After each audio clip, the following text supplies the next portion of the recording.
We are the first joint senior design team.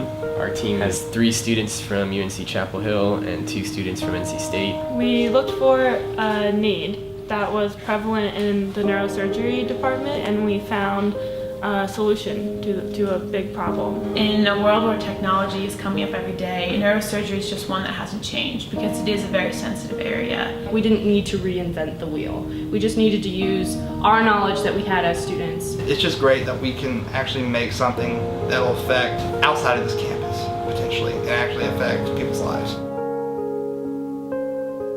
Hi, my name is Clement Gurd. I'm Taylor Kahn. I'm Bryson Goldsmith. Hi, I'm Maggie Reed. I'm Jill Nyberg, and I'm a biomedical engineering student at UNC Chapel Hill. North Carolina State University. UNC Chapel Hill.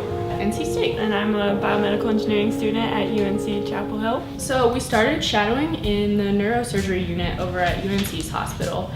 We followed around the neurosurgeons, got to see some brain surgeries, got to talk to a couple patients, talk to some of the nurses, see what kind of problems they thought needed fixing in the hospital. And we found that there was no accurate way to drain and monitor ICP pressures and external ventricular drains.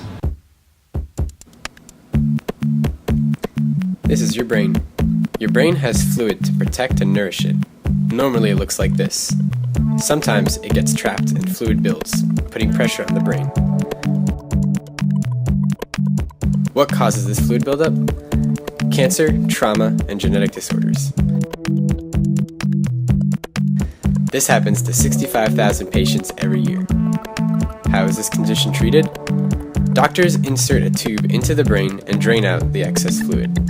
This tube is connected to an external drainage system. What's wrong with this system?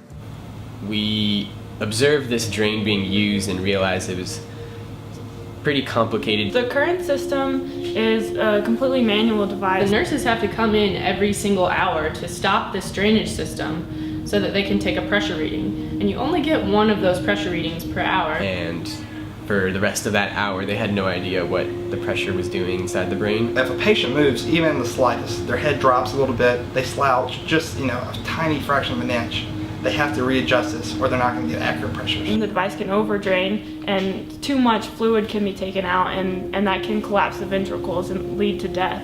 And if not enough fluid is being drained, the pressure will continue to increase and the patient will probably be in the ICU for a longer time period. You could have overdrainage or underdrainage and you wouldn't even know it. We at Wolfram Innovations present Saga.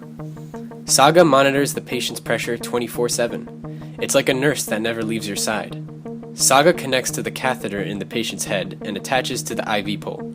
The fluid flows through the tubing and drains into a bag. The system continuously monitors the pressure and decides to drain or not to drain all by itself.